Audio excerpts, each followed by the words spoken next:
Há, porém, problemas que ele não consegue controlar. Quando você pega as pesquisas, as duas maiores preocupações do brasileiro em primeiro lugar, segurança e a segunda, corrupção. Duas coisas que o Lula definitivamente não consegue controlar.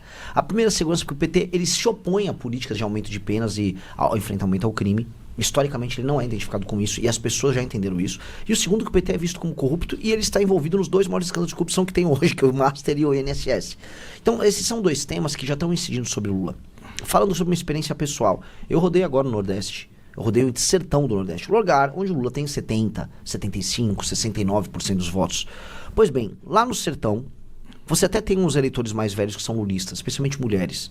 Agora, os homens mais jovens, as pessoas em idade de trabalhar, elas não querem votar no PT. Elas estão com raiva. E o Lula está começando a perder espaço no coração do lulismo, que é essa região. Então, assim, por mais que ele trabalhe, eu vou fazer o direito dos travestis aqui em São Paulo, a parada gay, a Janja vai no carnaval, achando que vão pegar um público feminino urbano, eles estão perdendo no coração deles. Por quê? Porque o eleitor deles está basicamente morrendo, de idade mesmo, é um eleitor que está velho, e dois, o eleitor dele está vendo seus filhos votarem em outros candidatos porque os seus filhos querem emprego, querem algum tipo de dignidade e não querem ser assaltados.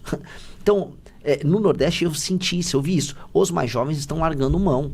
Antigamente era impossível você ir numa rádio no Nordeste, meter o pau no Lula e não ser xingado no meio da rua. Eu fui, fiz isso e as pessoas me abraçavam. Tô falando no sertão, Sim. não tô falando numa capital. E isso é uma novidade. Eu acho que há uma fadiga de material no lulismo.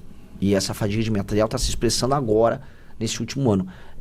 Eu soube que o Sidônio, que é o marqueteiro dele, está comemorando. Ele acha o seguinte: com o Flávio candidato, a rejeição é muito alta e ele ganha. E ele, como outras pessoas que têm informações de bastidores, sabem que vai vir uma série de coisas contra o Flávio. O Flávio vai tomar muita porrada por conta de escândalo de corrupção. E aí eles mantêm o Flávio baixo.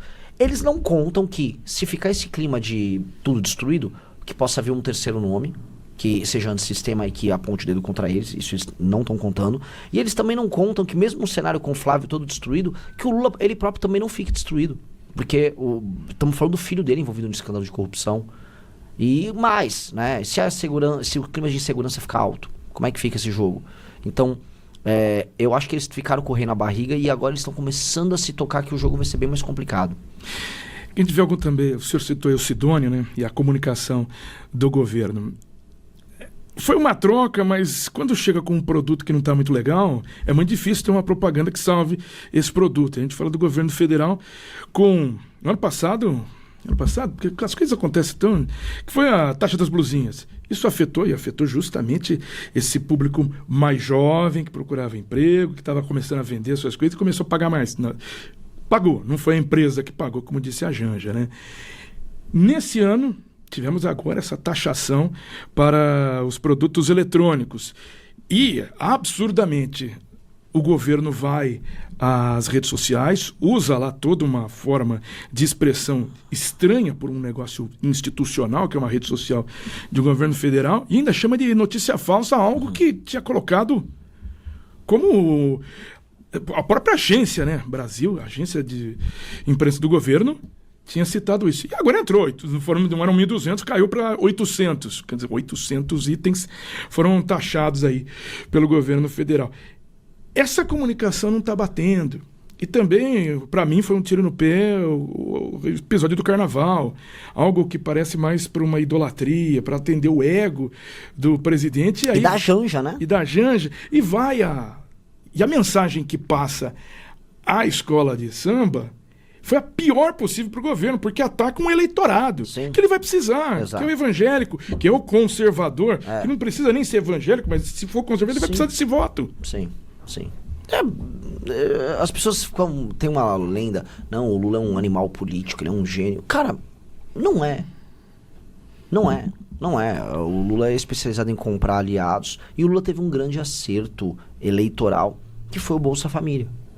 É basicamente isso. As pessoas vincularam o Bolsa Família ao Lula e ele ganhou um eleitorado que se tornou muito leal e fiel a ele.